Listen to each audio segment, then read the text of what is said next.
Sa muli po nating pagbabalik, ang atin ngayon makikita ay ang atin na discovery na inukit na markers or symbols noong World War II sa punong kahoy.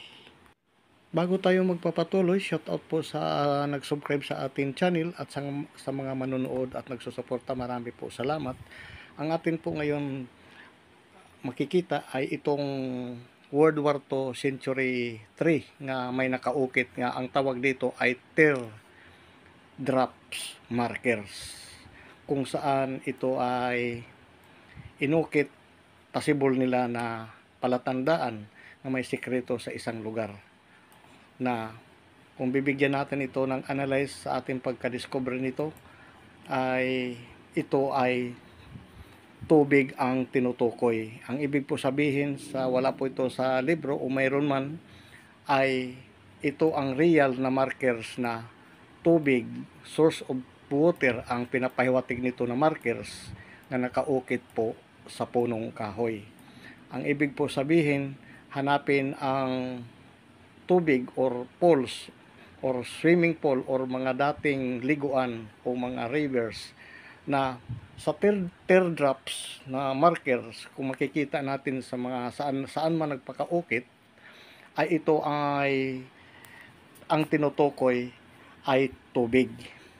Itong punong kahoy ay dito nakaukit ay teardrops nga may butas siya na medyo 2 inches at ito ang kanyang marking, nga kung saan ay dito last defense si General Tomoyoki Yamashita sa vicinity ng Baguio City. Kaya na-discover natin itong century na mga kahoy sa camp ng Japanese, dahil nga ito ay, ang ibig po sabihin ng symbol na ito ay hanapin po ang tubig at sikreto nga kailanman ay hindi malilimutan. Mawala man yung kahoy, ngunit ayan ang pinapahiwatig, ito yung tubig na itinuturo ng markers. Ito po ang real sa pinapahiwatig na symbol na ito na teardrops markers.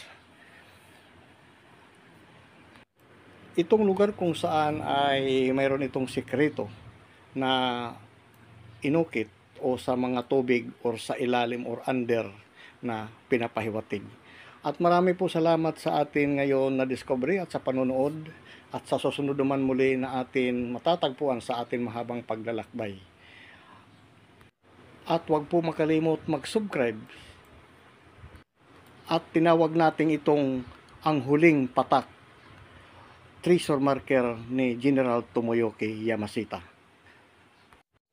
Kaya nga tinawag natin ito nga teardrops marker, dahil nga si Tomoyoki Yamashita, si General, ay dito sumuko siya sa vicinity ng Baguio City sa mga ipugaw, kung saan ay simbolo ito ng kayamanan o pagmamahal ng kanyang country. At inalan niya nga hanggang ngayon ay hindi makakalimutan, nananatili na buhay ang kanyang mga simbolo sa kayamanan at pagmamahal sa kanyang bansa.